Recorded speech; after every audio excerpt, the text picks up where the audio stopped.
one of the organizers of tonight, Disruption Joe. So I just want to give a big thank you to everyone here tonight. This has been a lot of fun, and I mean, all of our amazing presenters and panelists. So thank you so much to the Chicago Blockchain Project, and I'm going to let Disruption Joe take it from here. Woo!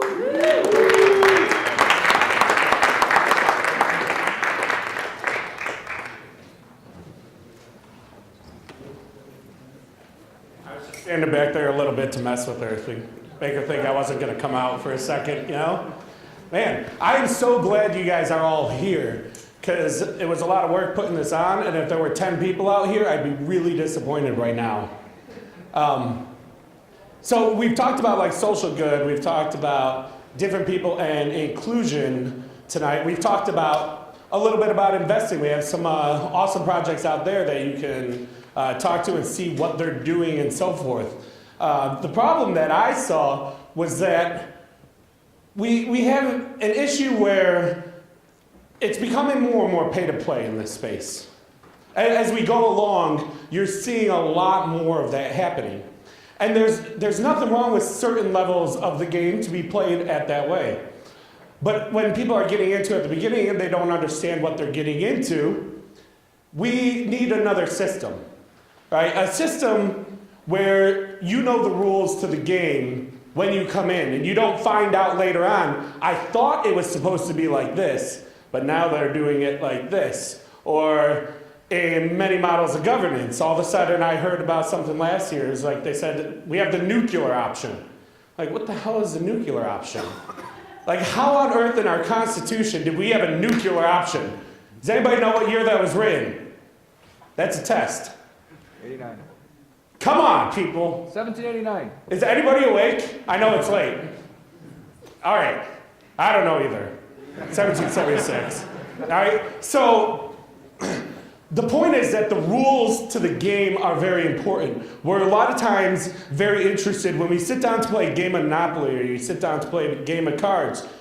The first thing you're going to do is say, okay, what are the house rules? How are we playing? What are the standards? I want to know what the rules to the game are. And then when your friend switches the rules to the game, you get upset at him. So with blockchain, one of the ideas is that we need to solve this problem. And what it really is a coordination problem. And this coordination problem I've come to understand at a very deep level. And if you know me, I always like to go abstract. So I'm going to do that to you because I can. Here's the bottom of the problem that we're solving right here.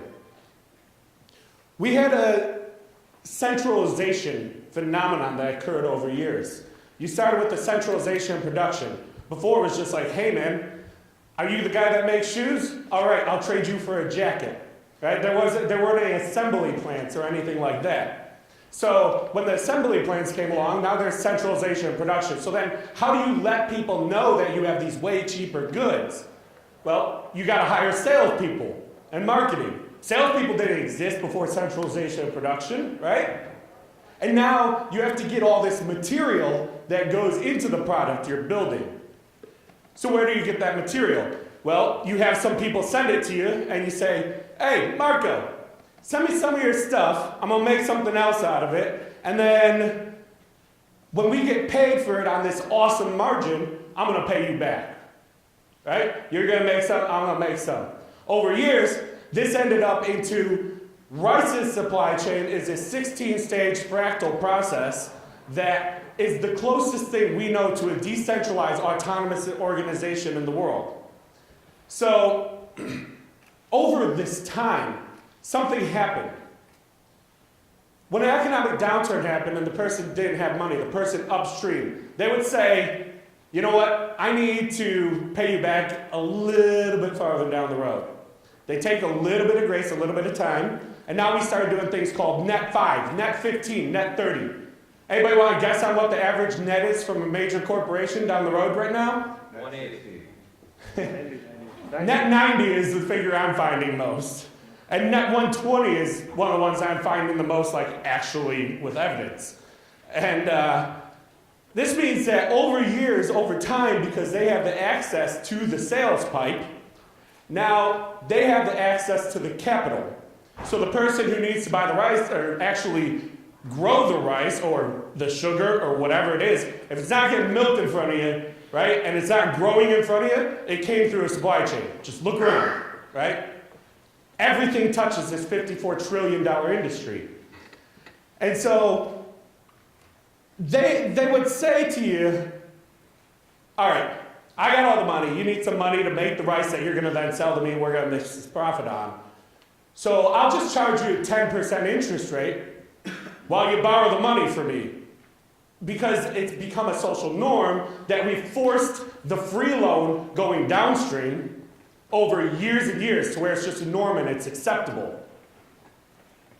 But now we have a way to figure out where somebody's a bad actor in this game. So what's a bad actor? Well, we talk about decentralization. And this is the holy grail, right? This is what we're looking for, is decentralization. Do I see any nods? Is that the thing we're looking for? We're all looking for money, we know that. Are we also looking for decentralization? Yeah. Okay. So, are we looking for decentralization, or are we looking for some unarticulated thing that decentralization will provide to us? I want to tell you that I think we are looking for something that decentralization is the tool that allows us to get to there. I think what we want is a world with better relationships, better access, a little more friendly, a little less war, a little less aggression, a little less jealousy. Some of these are human things, but some of them are caused by the system that we are stuck in. So I think decentralization is really a tool that we're going to be able to use to make the relationships between humans a little bit better. All right, that's on the higher, farther level extract. Now let me take you back, like a little A to B, B to C, C to D, through this and show you how blockchain is going to do this with decentralization. The problem that we're trying to solve is that once we had decentralization of production, then we had decentralization of capital, then we had decentralization of all the risk, right? And then when you get over leverage and borrowing, boom, the economy falls out and you have a big issue. Everybody thinks, okay, what we need to do is break up the banks.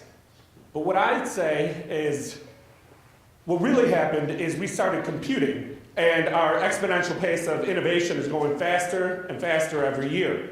And now one Visa transaction takes the speed of light. It happens at about the time speed of light goes 10 kilometers. And a computer chip's like yay big, so a lot of transactions can happen before information gets all the way to the other side of the world. What this does is it says we need to build our infrastructure, our servers, our trading bots, our high-frequency trading, as close to the source as possible, because we need to get our information there faster, to compute it faster. So now we had a centralization of that property that is a geographic centralization, right? But it's decentralized politically, because anybody's just building their own software. What happens when you're just building your own software is you have control of all that code that goes into it. The other side of that would be, think about like Google Docs. A lot of these blockchains are basically like a fancy Google Sheets, right? A lot of what people are building that aren't open and permissionless. They might have a purpose for a few years, but in my thoughts, in general, IBM and Microsoft are going to unleash a ton of cost savings for companies over the next 10 and 15 years, and they're going to train a generation of people how to code and build a decentralized future for our children. I think with the Google Docs, what they had was a system called Spanner, which you had a bunch of servers all over the world. And the servers could get you the information a little quicker. It's decentralized geographically now, but it's one corporation that's in control of it. So now you have this privileged access to the information for the one corporation. And that's not a good system either. So what Bitcoin went and did was said, can we decentralize both of these things? The geographic decentralization and the political decentralization of what it is. So while Private or permissionless blockchains may indeed be a system of blocks linked together with the forward hash of one going on to the ending hash of another. They are not a system that is simply open and permissionless. That crushes borders because you don't have to ask permission to say, I'm in this country, does my country allow it? Right? Now, that doesn't mean you don't have to pay taxes on it if your country says it. That's your choice to break the law or not. Just because there's a new technology doesn't mean that there's a new law. It's the ability that we have to opt into that system or opt out of another system. So when there's this power structure at the bottom of this supply chain where one guy's getting ripped off, he's making the rice, right? We already talked about this. But think about when he's got one broker. Coke doesn't know to go all the way down to the bottom of the chain. They know the one guy who is actually ripping off 5 other guys because they have no money to go and find out that they're getting ripped off. Because of that power structure, they only have one system, they're getting ripped off. And this happens in power structures in other ways. Socially, that poor girl that had to see Louis C.K.'s, I don't want to be the guy that's up here talking about a women's issue, but it's a people issue to me. And the problem was that that was the only power structure she knew to go through to be able to achieve what she was looking for. And sure, you see it a lot, but in a situation that's forced, it's a lot different. Like, when you're forced to believe in a currency because that is your national currency. This wasn't how the US always worked. Previously in the US, you would take your goods, you would take your gold bullion, bring it into a new market, get a marketplace script for there. Then it was banknotes, so you had a hyper-local social currency for that area. Now, all of a sudden, we have this thing where you can say, I opt out of the fiat system because you guys are fucking it up. And I'm going to go with something else that I believe has value. So, I can choose what system I want to believe has this value. Now, how could we possibly create that if the entity that creates it wants to hold that control? And they hold our militaries, they hold everything. They could just stomp us out, right? Like a bug, if they wanted to. We build a system that's fully decentralized, both geographically and politically. And now, we've learned that we can do something really cool. The coolest is we learned that we can build a system where we can get hundreds of thousands of people to collaborate on one goal. This system's been working for 10 years, and now other people are building systems like it. There's a bunch of new blockchains out there, and you can just opt into it.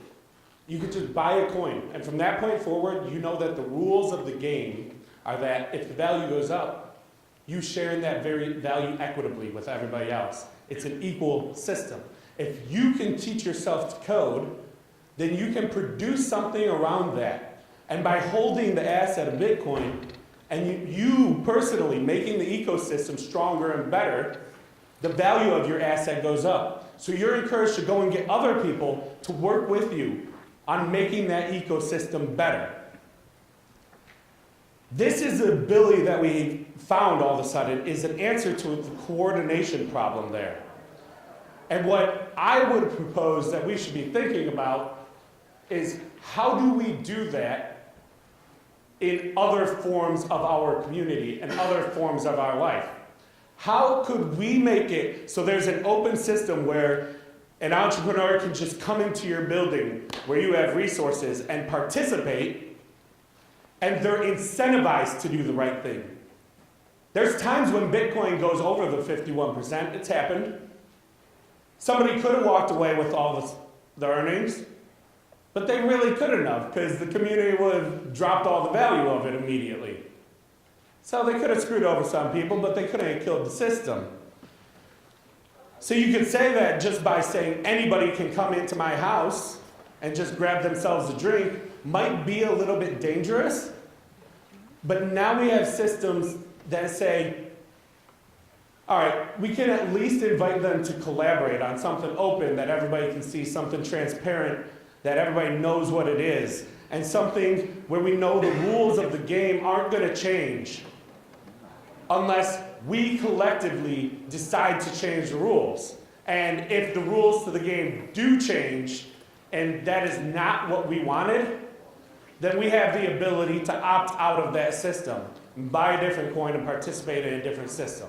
So that's the future that I'm looking at, as a future of protocols, where we choose how the information that we get comes to us. If we don't like how Facebook's doing something, you're going to switch out that portion of your protocol. The way your messaging works isn't working properly. I'm going to sell message coin, and I'm going to get high coin. That is a different protocol for messaging. If you don't like the way that news propagates itself to you when somebody publishes something, the way it gets to you, well then you'll sell your coin that is promoting that system and use a different protocol. In the world, when you wake up, there's a ton of protocol that you face every single day. We stopped after 6 things in developing the internet, and it's vast, it's infinite in the internet. And now all of a sudden people are not only building protocols, but then they get paid when all of a sudden that protocol has value. So what we want to do with Chicago Blockchain Project is find a way to build a protocol that would encourage all of us to work together and provide value from that. That can be spread equitably, fairly throughout the people based on how they participate. Anybody can participate, and we're going to slowly but surely change the system so that our heroes get paid. The people that are doing something good for society, that are doing something good for themselves, can also be greedy, and it also works to the same extent, because now we can engineer those incentives to do that. So I would encourage all of you, please check out our website and get into the Chi-Town Crypto Telegram channel, get into the Slack if you're developing, get into our GitHub, just participate in something, and we're going to build this up together. And this event is part of that. What we're trying to do is have an event that's not out of people's price range, that the money that you spend goes towards paying an entrepreneur $1,000 for a prize, right? That we let people from the community write articles and they get paid for a prize. That you're not losing an arm and a leg. So thank you all for coming out, and now I think it's time to give a few prizes out for our entrepreneurs and our ant miner and that. So if we can have our prizes come up, everybody, round of applause, please. Thank you.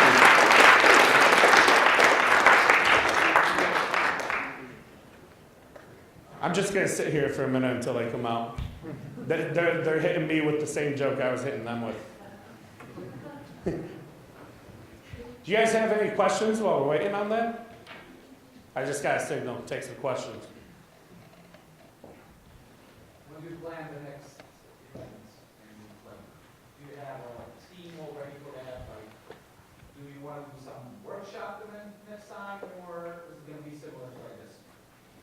Yeah, we want to do Tuesday coming up. We have a developers workshop. We've done a few.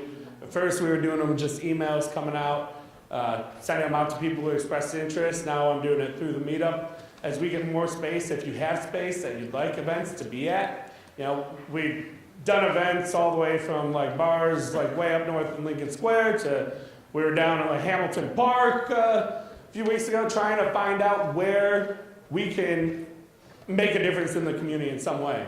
So the developer workshop we had last that would come up Tuesday, Nico, who was up here a little earlier on one of the developing panels, was working on the BTC Pay server. So he's working on an open source way for us to be able to help the community accept crypto payments anywhere in the city.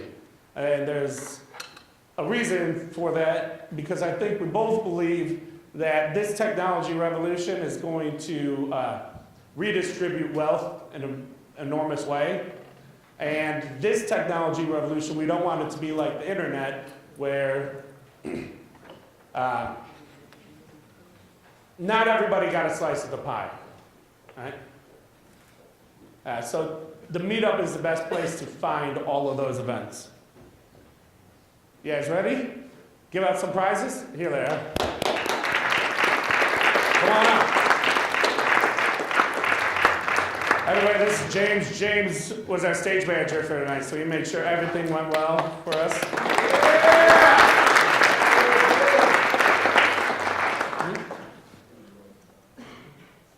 And Top Mining Crypto is giving away an Antminer here. Yeah. And let's first give away this Antminer. Do you think you want it? Somebody in here? Somebody's got to be excited. I saw a line up there the whole time. Let's go. There are no turn corners in here. Actually, like half of them are turn corners. Everybody's like, I'm going to win it if I do this. All right. Kristen Thing. Woo! Is that Thing? Theory? Kristen Theory? Has to be present to win. Where's our Kristen Theory?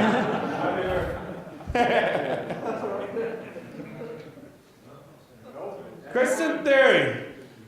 Now, we got the email and stuff and told them they could win on that. So there is going to be that. We'll definitely show you. Another thing that we have is the writers contest, which was on Medium. And then we're going to have another contest because we want to work out a way of anonymous contest where you can send us an article, write-up of this event with your Ethereum address, but no other thing. I'll know who it was, but I'll just send back your link to where we posted onto our Medium. We'll put it out there. People can give you claps for the article, so you can send out to your friends, make sure that they give it claps and whatnot. And then we'll send you the money through Ethereum so that it's provable to everybody on the blockchain that they actually got the prize. So try and find some fun use cases for Ethereum here as well. And then the winner of the entrepreneurship prize, which is part of the reason that we did this whole event, people who have been coming out to these meetups for the last year or a lot of them aren't even paying attention to the price anymore. I was laughing with Coinars and Danny, who are coming out in a little bit here, that once you're in it for a while, you still watch that, but if you're working on something and building something, you don't really pay attention to that as much. You start to lose focus of all these coins and that. So we definitely had to brush up on these, top 50, have some fun with you after here. But the winner for the $1,000 is Nikki with Crypto Dossier. She got the most votes. Awesome project. Give us some support. Awesome. Thank you very much. You want to sit down with me for a minute? All right, so, Nikki, tell me about Crypto Dossier. Give me the quick pitch. So, Crypto Dossier is a gamified education platform, but the ultimate end goal is a personalized coin vault. And that is because with learning, people best learn when they have a mission. And when you have that mission in front of you, you don't lose sight of why you're learning. And there's two ideas on the site that complement each other to help the mission of the curated coin vault. And that is the gamified side has a dashboard where you actually have like a juice bar that will show 20% crypto knowledge for beginner, intermediate, or experienced. And then you'll always log in and see your. First, you'll have an empty coin vault if you're a new user, and you'll just be like, oh, hey, I have this empty coin vault at the top, and I'm learning to work up to the matching tool, which is how you get the coins into your coin vault. So it's always keeping that end goal in mind and knowing that learning is fun. What was the first spark for that idea? Well, I had to do hundreds and hundreds of hours of research. And one day, it just clicked in that I knew what I was talking about, and it's like, oh my gosh, I know what I'm talking about. And just knowing that other people like have, you know, the barrier to entry from not having a tech background, and I didn't have a tech background, and I'm only here like a year later, but I've been doing it full time, and other people don't really have that opportunity like I did. Yeah, I think that's interesting. When we originally talked about it, so Nikki's been coming to the Chicago Blockchain Project meetup and basically all the meetups Yeah. for the last year, and really like transforming in the learning from like somebody who's newer with it to somebody who is working inspired to do something, to try. And I think like for me as well, when you don't think that there's a shot, you don't necessarily feel like enabled to try. But then like you got into the crypto and you're like, okay, I don't have a lot of money that's just gonna like blow up and like become a millionaire someday. But now all of a sudden, just thinking that I might inspires you. And then all of a sudden, tell me about that transformation to like learning and deciding you want to do a project and become, you know, a builder. Well, I know that that's the best thing, is that when you know that you can build something, the possibilities are endless.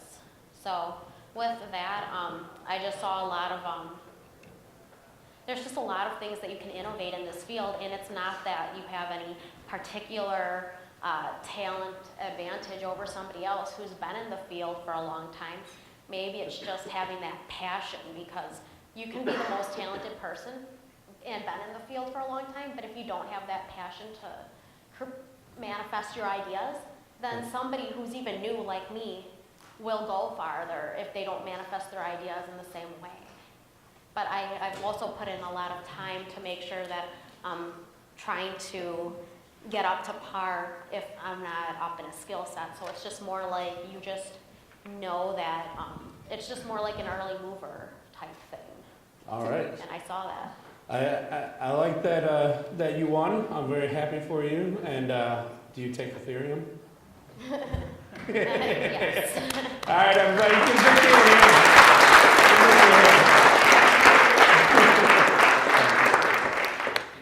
All right. Now we're gonna shit talk some coins, because that's fun, right? Danny, Marguerite, coin notice. Come on up. Do you guys like our new 3D logos? It's pretty cool. Yeah? So I want to let you know that Distributed Markets, they're going to be having an event in April, and they're giving a discount with code CBP. They sent out some of their magazines and stuff downstairs. They're doing a very market-focused event, but they want to get that information up there and help support the event. And then thank you to Top Crypto for donating an app miner, because that's just fucking awesome. And yeah, it's just cool. They called me yesterday, and we put this together. So call me if you want to do something. But David Carmen is the principal at FinTech, one of the leading fintech consulting firms here in Chicago, and longtime trader, right? Can you tell us a little bit about your background? Well, I was in the trading pits at the Chicago Board of Options Exchange for 19 years. Left there in the late 1990s, so we weren't trading Bitcoin or anything back then. And I've been with FinTech. We're really a hub for FinTech here in Chicago, so we're involved in a lot of different initiatives. And just last Thursday at Northwestern Law School, we had what we called CryptoCon 2018. Just on crypto, we brought in about 600 or so people. And it's fascinating that even right now, you have so many people who like it, who are really smart people, and on the other side, you have people who are very smart, just as smart, and they hate it. And it's very schizoid right now, but it's really fascinating. Yeah, CryptoCon was really cool. There are a lot of people. There were like 500, 600 people at Northwestern last week.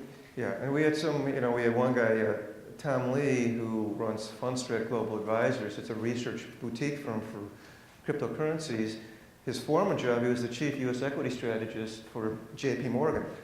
So when I first talked to him, I said, "So you and Jamie Dimon didn't see eye to eye in Bitcoin, did you?" So I mean, that's how schizoid it is, depending on who you talk to. So it's really quite fascinating right now. That is really interesting. Marguerite, we actually are just meeting tonight. Danny hooked us up to have you here. Thank you very much. But I am enthralled by your paintings. Now, I know you're a badass CEO of Neon District, and have been a builder in the space, which our hashtag, by the way, you've been seeing around on all the slides, BUIDL, buildings greater than hodling. They're both pretty good though. But definitely a builder, and with your artwork, that story came out with the Bitcoins were hidden for 3 years before somebody solved it. I read through the Medium post, which basically I could understand like a quarter of, on how they deciphered the Decred one. Tell us a little bit about how you put those puzzles together in the background, how you got started with it. I've been into this space since 2012, and I started out with a steganography background, so I create puzzles that use visual imagery that translate to binary or other sort of cryptographic information that you can decipher. And originally, back in the day, I made works that would decode to a private key. And so from there, I've made about 40 plus puzzles. And our puzzle team is now exceeding about 20 plus members, and we recruit the top talent in the space. If you are a puzzle solver or someone that has stood out to the puzzle team, then you might get an invitation to join our ranks. But from there, we've decided to make a game that uses the ERC 721 token, which is called, the game is called Neon District. And it's an RPG trading card game. And so it's a first of its kind, and we're really excited to watch the development of it. It's entirely bootstrapped. So it parallels to an ARG, if you're familiar with alternate reality games. So yeah, we're pioneering the space and crypto in that way. Appreciating your speech on the powers of crypto and the community behind it.